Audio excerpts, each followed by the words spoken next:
Hello friends, myself Bhumika Parmar. In last video we had seen the equivalent ratios. In today's video we are going to see keeping things in proportion and getting solutions.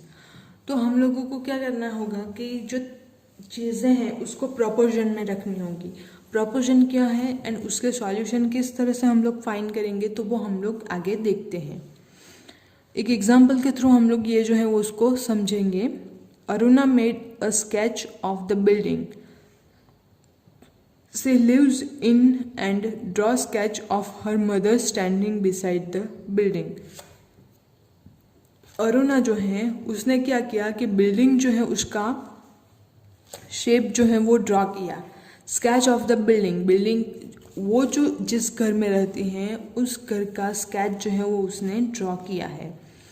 And draw a sketch of her mother standing beside the building. तो वो क्या करती है, उसने जो sketch draw किया है उसके ठीक बगल में उसकी मम्मा खड़ी है, उस तरह का जो है पिक्चर उसने ड्रॉ किया है. Mona said, there seems to be something wrong with this drawing.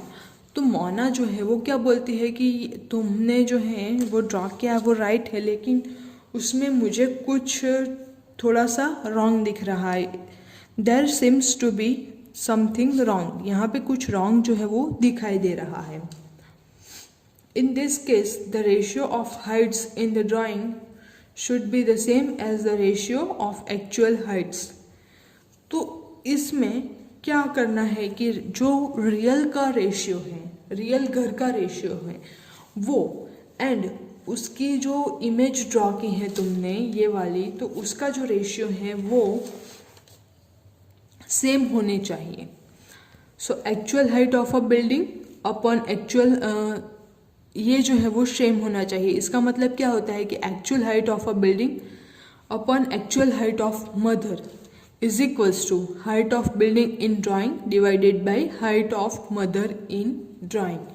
तो जो एक्चुअल हाइट है घर की वो एंड उसकी मम्मा की जो हाइट है उन दोनों का रेशियो एंड पिक्चर जो है इसमें जो ड्रॉ की गई है ड्राइंग घर की उसका एंड जो उसकी मदर है उसकी हाइट का रेशियो जो है वो दोनों रेशियोज सेम होने चाहिए.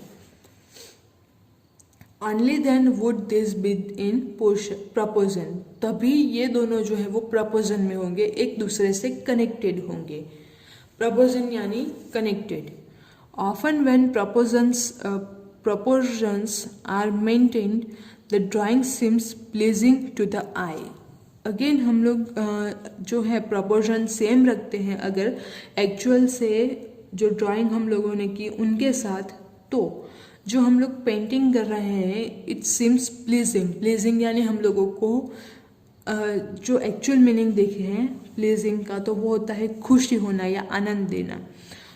तो हम लोगों को देखने में अच्छा लगता है या तो फिर ट्रू है ऐसा दिखता है, ऐसा इसका मतलब है.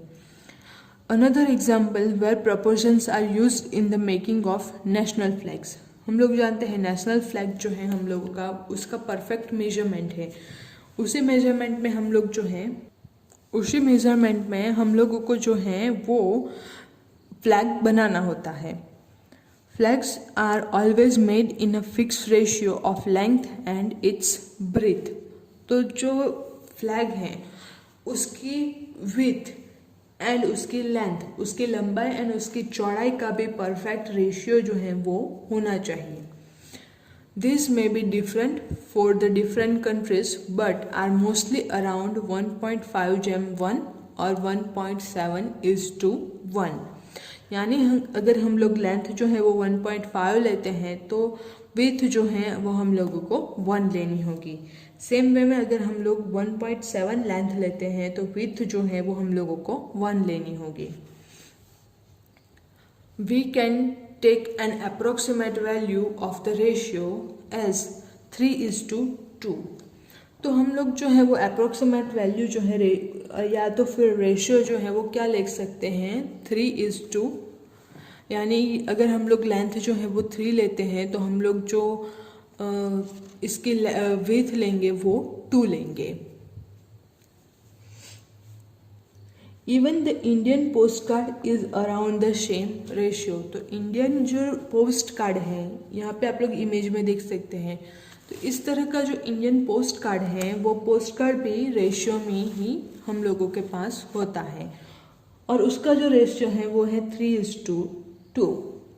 Now can you say whether a card with length 4.5 cm and breadth 3 cm is near to the ratio?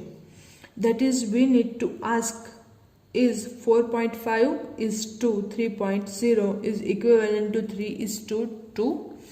यहाँ पे क्या कहा गया है कि ये जो है एक कार्ड है, उसकी लेंथ है 4.5 सेंटीमीटर, उसकी जो विड्थ ब्रेथ है यानी उसकी चौड़ाई जो है वो है 3 सेंटीमीटर्स। अब इन दोनों का जो रेशियो है वो रेशियो 3:2 के इक्विवेलेंट है या नहीं। तो अगर हम लोग देखें तो 4.5:3.0 ऐसा हम लोगों को चेक करना होगा। सो 4.5:3.0 जो जैसे हम लोगों ने इक्विवेलेंट जो है रेशियो फाइंड करना अगले वीडियो में देखा था, सेम वे में हम लोगों के पास है। सो 4.5 डिवाइडेड बाई 3.0। अगर हम लोग पॉइंट निकालते हैं तो हम लोग इसको किस तरह से लिख सकते हैं, 4.5 जो है इसको हम लोग लिखेंगे 45। अब पॉइंट के बाद 1 वैल्यू है, सो 1 के बाद आएगा 10। नेक्स्ट में है 3.0, तो 3 उसके बाद तो 0 ही है, तो उसकी जो है वो वैल्यू आएगी नहीं। So the answer is 45/10 × 30।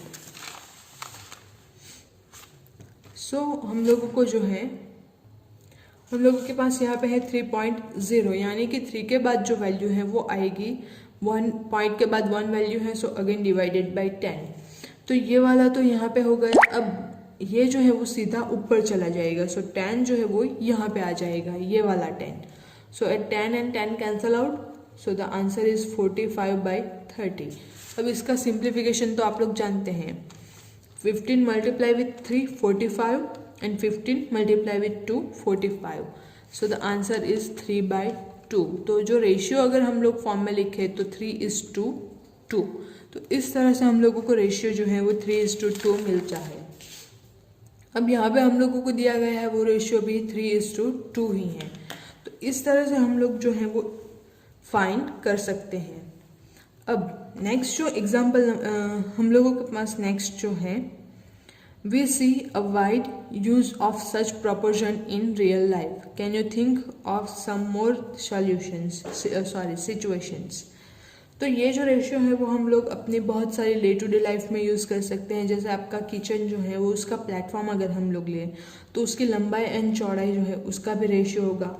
आपकी जो ये टेक्स्ट बुक है तो उसकी लेंथ एंड विड्थ जो है इसका भी आप लोगों के पास रेशियो मिलेगा। तो ऐसे बहुत सारी चीज़ें हैं जिसमें हम लोगों को रेशियो जो है वो मिलता है। नेक्स्ट है एग्जाम्पल 4।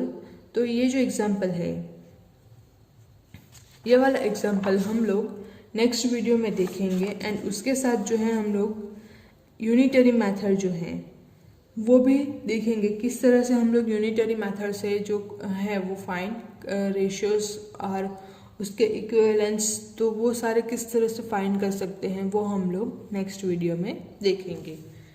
Thank you.